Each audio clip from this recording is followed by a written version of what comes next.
Well, I think you make the point that we could see GDP grow, pick a number, $1 billion, small number, but let's use it for the math. But if almost all of that went to 10% of Americans and the other 90% went to the rest, we could then have a redistribution of that money via taxes and other transfer payments where you could equalize the effect on consumption. But what you're saying is that for the average American, if you don't have a job, you can't redistribute that work.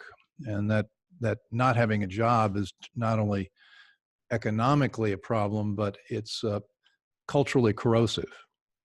Yeah, and I think it's important to be really tangible about what we mean when we say work matters. I mean, it's fine to say in kind of a moral sense, work is important, but work is really important in a very tangible sense. I mean, what we know from social science research is that work, having a job is incredibly important to self-esteem, to mental health, to happiness.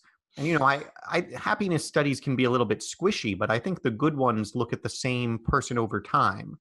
And they tell us two really important things. One is that most people kind of just have a baseline level of happiness. Some people are happier than others. And all of those major life events, births, deaths, marriages, divorces, even permanent disability, those cause blips. But you actually kind of return back to, you get used to almost anything. The only thing in the research that you don't get used to is unemployment. And people who lose work and don't get back to work move to a permanently lower level of satisfaction with their lives. So in really tangible ways, again, as you said, beyond the paycheck itself, and we should, the paycheck's important too.